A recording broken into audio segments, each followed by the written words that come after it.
Good morning, शुभ सकाळ मंडळी. मी माधुरी पुन्हा एकदा आपल्या नवीन ब्लॉगमध्ये आपल्या सगळ्यांचे अगदी मनापासून स्वागत करते. तर सगळ्यात आधी आपल्या गोड ताई मित्रमैत्रिणींना दिवाळीच्या माझ्यातर्फे व माझ्या परिवारातर्फे खूप खूप शुभेच्छा. तर आज होतं लक्ष्मीपूजन. तर लक्ष्मीपूजनाच्या दिवशीचा हा ब्लॉग आहे. सकाळी मी फिरून आली. 5ला तर मी डेलीच उठते, थोडंसं फिरून येते. आपलं 5:45 वगैरेपर्यंत फिरून यायचं. त्याच्यानंतर घरी थोडासा व्यायाम करायचा. मग कसं दिवसभर तर मग आपण काही हालचाल करत नाही शरीराची. कामधंदा दिवस आपला कामधंद्यामध्ये जातो, राहायला वेळ असतो, तर आपण आराम करतो. तर आज होतं लक्ष्मीपूजनाचा दिवस. तर सकाळी मी फिरून आल्यानंतर दोरीवरच्या उड्या मारते. डेलीचं झालेलं आहे. त्या रूममध्ये होती त्यावेळेस कसं आम्ही संध्याकाळच्या वेळेस दोरीवरच्या उड्या असायच्या, पण इथे संध्याकाळी काही करत नाही. मी थोडंसं फिरायला गेली तर गेली, नाहीतर मग सकाळीच फिरून यायचं. त्याच्यानंतर दोरीवरच्या उड्या चांगल्या 200-300 त्याच्या अभाव पण असतात. त्याच्यानंतर ब्रश करायचं. ब्रश केल्यानंतर गरम पाणी ठेवते मी करायला, म्हणजे कोमट गरम पाणी प्यायचं, ही माझी एक सवय आहे. तर फिरून आल्यानंतर लगेच अंगणामध्ये झाडू लावलं होतं आणि पाणीचा सडासुद्धा टाकला होता अंगणामध्ये. फ्लोरिंग आहे त्याच्यामुळे शेणाचा तर काही उपयोगच नाही, फक्त कोऱ्या पाण्याचा सडा टाकायचा. तर ते टाकलेलं आहे. तोपर्यंत आपलं ब्रश होतो, पाणी पिऊन पण होतो आणि तोपर्यंत अंगण सुकतो पण, मग रांगोळी टाकायला मोकळं. आता दिवाळीचे 2-4 दिवस आहे, तर आपण चांगल्या मोकळ्या मोठ्या आणि भरीव अशा रांगोळ्या टाकतो. नेहमी तर आपण साध्या सिंपल रोजच्या रांगोळ्या असतातच. तर आज मी अशा पद्धतीची रांगोळी टाकलेली आहे बघा. 2 दिवस ठिपक्याच्याच रांगोळ्या टाकल्या होत्या. म्हटलं आज अशा वेगळ्या पद्धतीचे, म्हणजे फुला टाईपच्या पद्धतीचे रांगोळ्या टाकूया. तर अशी रांगोळी टाकली आणि खूप छान वाटतो. आणि दिवाळीच्या दिवसामध्येच आपल्याला रांगोळी टाकण्याचा एक वेगळा उत्साह असतो, नाही का. बाहेरसुद्धा रांगोळी टाकलेली आहे. तर ती दुसऱ्या ताईने आदल्या दिवशी टाकली होती रांगोळी, तर ती तशीच आहे, आम्ही मिटवलं नाही. तर सगळ्यांनी आपापल्या दारापुढे रांगोळ्या टाकलेल्या आहेत. इथे सगळे भाडेकरू राहतात. मग आता काय, जिथं आपण राहतो तेच आपलं घर. आणि कोणी गेलेले आहेत गावाला, कोणी नाही गेलेले आहेत. आम्ही नाही गेलो आहे आणि बाकीच्या 2-3 गेलेल्या आहेत. सणाच्या दिवशी रोजच्यापेक्षा दुप्पट कामं होतात, नाही का. तर दुपारच्या वेळेला सगळी कामं तर घरातली झाली, जेवण वगैरे झालं. त्यानंतर बाकी राहिली होती काय, दारावरती तोरण बनवायचं, दरवाजे वगैरे पुसायचे, अशी बरीच अशी छोटी मोठी कामं होती जी की मी करून घेतली. त्याच्यानंतर मग व्हिडिओ वगैरे काढायला काही जमलंच नाही. नंतर बाजार पण होता. तसं तर बघितलं तर शनिवारी बाजार असतो, पण लक्ष्मीपूजन आज होता म्हणून मग आजच बाजार इथे भरलेला होता. आणि गायखेडणी दुसऱ्या दिवशी राहते आमच्याकडे. 11वरती गाई नेतात, त्याला गायखेडणी म्हणतात. तिकडे पूजा वगैरे होते आणि काय काय म्हणजे वेगळी पद्धत असते ती गायखेडणीची, ते होतं. तर मग ते शनिवारी पडणार होतं म्हणून आदल्या दिवशी म्हणजे शुक्रवारीच बाजार होता.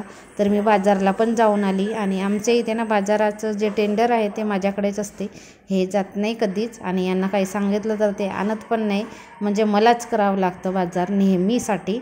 तर बाजार करून आणलेलं. आणि सणाच्या दिवशी बाजार, बाकी पण अजून दुप्पट कामं असतातच. मग किती धावपळ होते, बरीच अशी संध्याकाळी धावपळ होते. पण दिवसभर म्हणजे कंटिन्यू करण्यामध्ये गेला, जेणेकरून की आपल्याला धावपळ झाली नाही पाहिजे याच्यामधून मी दिवसभर कामं करत राहिली, थोडासा आराम करून. बाजारामध्ये पण ह्या दोघांना घेऊन जावं लागते. मी गेली तर माझ्या मागेच लागतात. मी म्हटलं मग रडाफडी करण्यापेक्षा चला म्हणते मग बाजारात. आणि बाजारात तर इतकी गर्दी राहते, मग किती तारेवरची कसरतच असते 2-2 मुलांना सांभाळायला. एक तर आपल्याला काही सवय नाही, आपल्याला स्टार्टिंगपासून 2 मुलं असली तर 2 मुलं सांभाळायचा आपल्याला अनुभव असतो, पण माझं तसं नाही आहे. आणि हे मग माझ्या मागेच लागतात. पण नेली यांना. आल्यानंतर थोडीफार यांनी मदत पण करू लागली भाज्या वगैरे ठेवायला. भाज्या ठेवून झाल्या आणि भाजी म्हटलं लाल भाजी आणली होती मी, पालेभाजी. आणि पालेभाज्या तर खाल्ल्याच पाहिजे. आता खाली केल्यासोबतच पालेभाजी निवडून घेतली, धुवून घेतली, तोपर्यंत पाणी घडायला ठेवले आणि घरातून झाडू वगैरे मारली, भात ठेवली आणि नंतर भाजी फोडणी दिली. म्हणजे कसं लवकर अशी पटापट लागून कामं केली तर आपला टाईमसुद्धा वाचतो. आणि सणातिवाराच्या दिवशी आपल्याला थोडीशी घाई गडबड होतेच. नाही म्हटलं आरामात करते म्हटलं तरी एकदम अशी घाई गडबड होते. मग थोडं लवकर हात चालवले की कामं आपली वेळेवर होतात आणि घाई होत नाही. तरी ते मी भाजी फोडणी देऊन दिला. एका साईडला भात शिजतोच आहे, तोपर्यंत डाळ धुवून घेते, वडे बनवायचे आहेत. साल असलेली मुगाची डाळ भिजायला ठेवली होती. 2-2:30ला ठेवलं असेल तर आरामात भिजतो आणि लवकर पण भिजते. मुगाच्या डाळीचे, हरभऱ्याच्या डाळीचे, लाखोरीच्या डाळीचे, उडदाच्या डाळीचे, असे वेगवेगळ्या डाळीचे वडे आमच्याकडे करतात आणि आवडीने करतात. आणि सण म्हटलं तर तुम्ही पंचपक्वान्न बनवा, पण वडे बनवल्याशिवाय आमच्याकडे सण होत नाही. तर मी थोडीशी डाळ भिजवली होती, त्याचेच वडे करते. तर त्याच्यामध्ये तिखट, मीठ, हळद, थोडंसं सोप, धने, कोथिंबीर, कांदे, हिरवे मिरच्या, कढीपत्ता, जिरा हे सगळं चवीनुसार टाकलेलं आहे. त्याच्यानंतर चांगलं मिक्स करून घेतलं आणि नंतर थोडंसं गव्हाचं पीठ आणि थोडंसं तांदळाचं पीठ टाकलेलं आहे, ते पण मिक्स करून घ्यायचं आणि गोळे बनतील अशा पद्धतीने मिक्स करायचं. जास्त असं सैल पण नाही ठेवायचं. आणि बघा मस्त आपलं पीठ मळून झालेलं आहे. आता मी वडे तळायला घेते. तर गॅस वरती कढई ठेवलेली आहे. कढई पण गरम झाली आणि कसं सणाचं काम आहे तर थोडीशी घाईच होते, त्याच्यामुळे झटपट करायला घेतलेलं आहे मी. सगळं एक संपला की दुसरा पटकन करायला घेते, म्हणजे जेणेकरून आपल्याला पण लवकर कामं होतील. आणि आज वडे हातावरच थापून घेतले. हातावर पण थापतात, पण एवढं म्हणा मागे पुढे होतात, पण तरी आपल्याला सवयच आहे झटपट करायची. म्हणजे आपल्या सगळ्या गृहिणींना झटपट आणि तेही उत्तम पदार्थ बनवायची सवय आहे. त्यामुळे तर काही गडबड गोंधळ होत नाही. तर मी हातावरच थापून वडे टाकलेले आहेत. नाहीतर नेहमी मी प्लॅस्टिकचं कागद घेते आणि त्याच्यावरती थापते, म्हणजे त्याच्यावर पण पातळ होतात आणि हातावर पण पातळच झाले म्हणा. तर बघू शकता तुम्ही इथे वडे पण करते आहे आणि मुलं पण आहेत. रुद्रांचा अभ्यास करतो, इथे किचनमध्येच बसला आणि तो अभ्यास करतो. वडे वगैरे बनवून झाले, किचन आवरून घेतला आणि त्याच्यानंतर पूजा करायला घेतला. तर पूजेची मांडणी ठेवते. पूजेची मांडणी थोडीफार झाली आणि बरेच काही अजून वस्तू ठेवायचे आहेत, पण म्हटलं संध्याकाळ झाली तर दिवे लावून घ्यावा. दिवे लावून घेतल्यानंतर बाकी इतर आहेत. स्वयंपाक झालं, वडे बनवून झाले, किचन आवरून घेतला. त्याच्यानंतर पूजेची मांडणी करायला घेतली. पूजेची मांडणी झाली आणि पूजा पण जवळपास होत आलीच होती आणि रुद्रांसला फटाके फोडायचे होते आणि निधीसुद्धा बसल्या बसल्या झोपत होती. मग निधीला झोपवून दिलं यांनी आणि रुद्रांस फटाके फोडायला गेला. मी पूजा करते आहे. आणि दिवाळी म्हटलं तर उत्साह असतो, पण आजकाल उत्साह आहे का नाही, कारण आपण नेहमीच दिवाळी साजरी करतो. नेहमी कसं तर फटाके तर आपण नेहमीच फोडतो. कोणाचा वाढदिवस असेल, कोणाला मुलगा झाला असेल किंवा कोणाचं लग्न असेल, फटाके नेहमी फोडतो. आणि खरेदी तर काय आता ऑनलाईन तर रोजचेच असतात पार्सल आपल्याकडे आणि आपण कपडे नेहमीच घेत असतो. आणि पंचपक्वान्न बनवायचं म्हटले तर चकली, चिवडा, लाडू याच्याने तर आपले डबे भरलेलेच असतात. मग काय दिवाळी म्हटलं तर आता फॉर्मल झालेली आहे, आधीसारखा उत्साह नाही आहे. पण आपली एक संस्कृती, परंपरा, आपल्या सणाविषयी माहिती आपल्या मुलांना माहिती झाल्या पाहिजे आणि त्यानिमित्ताने एक आनंद आपण सेलिब्रेट करतो. त्यानिमित्ताने आपल्या नातेवाईकांच्या, जवळच्या माणसाच्या, मित्रमंडळीच्या गाठी भेटी होतात, ओळख आणि आपले जे नातेसंबंध आहेत अजून मजबूत होतात. म्हणजे सण त्योहार आपल्याला एका धाग्यामध्ये बांधण्याचं काम करते आणि हे एक पूर्वपार परंपरा आहे म्हटलं तरी चालते. म्हणजे आहेच म्हटलं तरी चालते, म्हणायचं हरकत नाही, पण आहेच ती एक परंपरा आणि ते परंपरा आपण पण पुढे नेतो आणि आपली येणारी पुढे नेण्याचं काम करणार आहे. रुद्रांश फटाक्यांना खूप घाबरत होता. मागच्या वर्षी 1-2च फुरफुऱ्या त्यांनी फोडल्या असतील आणि ते पॉपअप बरेच फोडले. ह्या वर्षी तर पॉपअप किती संपले आणि फुरफुऱ्या पण संपले. 600चे फटाके घेतले होते आणि पहिल्या दिवशी म्हणजे एकाच दिवशी त्यांनी 600चे सगळे फटाके उडवून टाकले.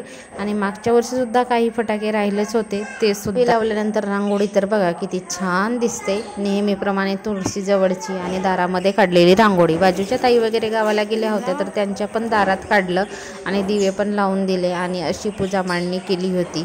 आता आपल्याला तर तेवढं काही येत नाही.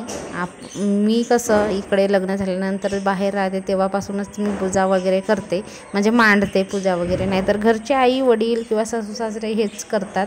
त्यामुळे पूजा मांडणी कशी होते, परफेक्ट होते, काही चुकते की व्यवस्थित आहे की नाही ते मला माहीत नाही तेवढं, पण आपल्या पद्धतीने जेवढं चांगलं होईल किंवा ज्या वस्तू लागतात त्या सगळ्या ठेवण्याचा मी प्रयत्न केलेला आहे. तर जवळपास आमची पूजा होतच आली. मी इथे पोथी वाचते आहे.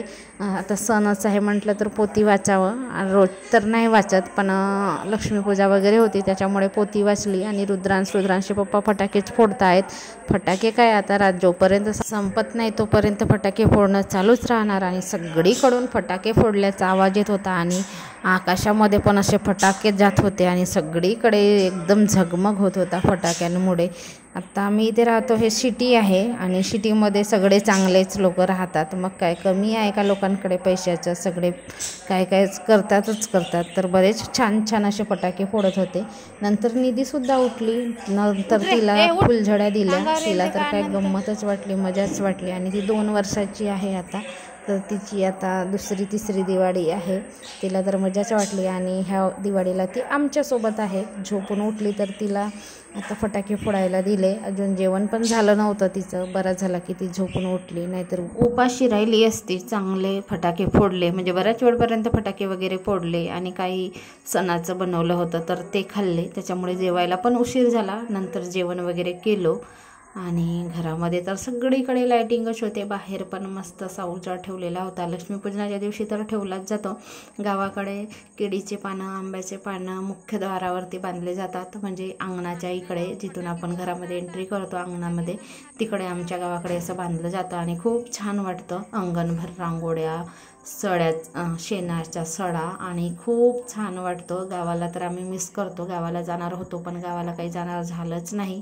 यांची ड्युटी कशी आहे, लाईनमॅन, आणि सणामध्ये लाईन जाऊन चालत नाही आणि स्ट्रिक्टली सणामध्ये तर ड्युट्या लागतातच आणि दिवाळीसारख्या सणामध्ये तर स्ट्रिक्टली जी ड्युट्या लागतात यांच्या. त्यामुळे तर मंडळी कामात बिझी असल्यामुळे बरेच असे सण आहेत जे टिपता आले नाही, व्हिडिओज घेता आले नाही. तर असा होता दिवाळीचा लक्ष्मीपूजनाचा ब्लॉग आणि अंगणातली सुंदर अशी रांगोळी कशी वाटली नक्की कमेंट करून सांगा. आणि सगळ्यांना दिवाळीच्या खूप खूप शुभेच्छा. तर काळजी घ्या.